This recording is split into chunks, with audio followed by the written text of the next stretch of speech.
Clara's boots crunched on fallen leaves, her camera bumping softly against her hip. Sunlight filtered through the towering trees, painting dappled patterns on the forest floor. She inhaled the crisp autumn air, the scent of pine and damp earth filling her senses. This forest, with its untouched beauty, was her haven, her muse.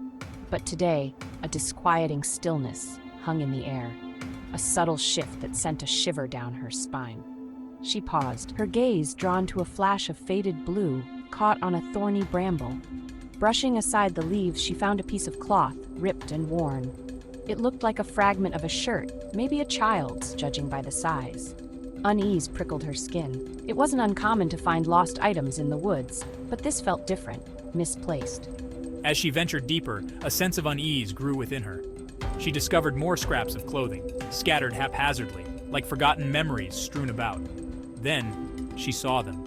Strange markings carved into the bark of ancient trees. They were crude symbols, unlike anything she'd seen before, filled with a raw, unsettling energy. Clara raised her camera, documenting the eerie findings.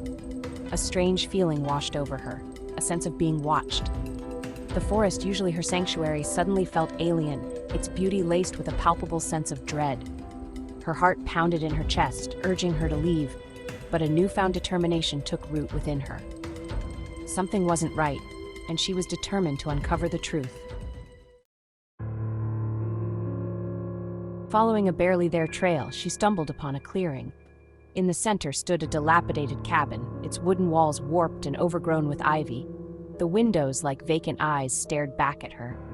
The air grew heavy, thick with an oppressive silence that seemed to cling to the very walls of the cabin.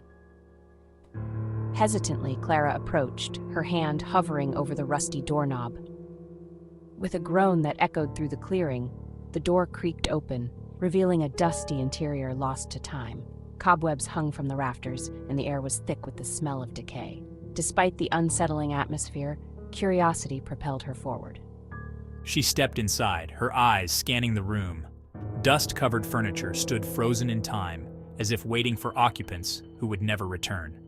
On a rickety table lay a scattering of objects, a tarnished silver locket, a worn leather-bound journal, and a collection of faded photographs. The people in the photos were strangers, their faces etched with a haunting familiarity. They smiled back at her, their eyes reflecting a time long gone, a time that seemed intertwined with the secrets of the forest. Clara carefully picked up one of the photographs.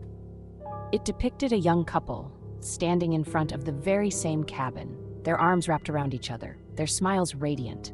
But something about their joy felt off, almost forced, as if they were trying to mask a deeper unease. As she delved deeper into the box, a chill ran down her spine. Many of the photos featured the same people, yet their smiles seemed to fade with each passing picture, replaced by a growing sense of fear. It was as if something was slowly draining the life from their eyes. Days turned into a blur of restless nights and frantic searches. News of Ethan's disappearance spread through their small town like wildfire, leaving a trail of fear and uncertainty in its wake. Clara, haunted by the unsettling discoveries in the woods and tormented by the thought of Ethan lost and alone, knew she couldn't ignore the unsettling connection. She revisited the cabin, hoping for any clue, any trace of Ethan. The unsettling photographs seemed to mock her with their silent gazes, their forgotten lives whispering warnings on the wind. The forest, once her haven, now felt like a labyrinth of secrets, its beauty masked by an undercurrent of dread. Driven by a desperate hope, she retraced her steps, searching for any sign, any indication of Ethan's presence. She called out his name, her voice echoing through the silent woods, each unanswered call sending a fresh wave of despair through her. The forest seemed to hold its breath, its secrets guarded by the silent trees and the watchful eyes of unseen creatures. As dusk painted the sky in hues of orange and purple, she stumbled upon a small clearing. A flash of blue caught her eye. It was Ethan's backpack, lying abandoned amidst the fallen leaves. Her heart lurched, a mixture of hope and fear coursing through her. He had been here, she was sure of it. But where was he now? Mia, a woman with silver hair and eyes that held the wisdom of centuries, listened intently as Clara recounted her unsettling discoveries. Her small cottage, nestled on the edge of the woods, was crammed with books and artifacts, each one a testament to the town's rich and often forgotten history. The symbols you describe, Clara, they are ancient, remnants of a tribe that once called these woods their home. They vanished centuries ago, their disappearance shrouded in mystery. Clara listened with bated breath, her gaze drawn to the intricate patterns woven into the rug beneath their feet. They resembled the symbols she had seen in the forest, symbols that now seemed to pulsate with an unknown energy. There are stories, legends, passed down through generations. They speak of a powerful connection between the tribe and the forest, a bond so deep that some say they became one with the land. But what happened to them? The question hung heavy in the air, echoing the unspoken fears that had taken root in her heart. Mia's gaze turned distant, lost in the memories held captive within the ancient walls of her home.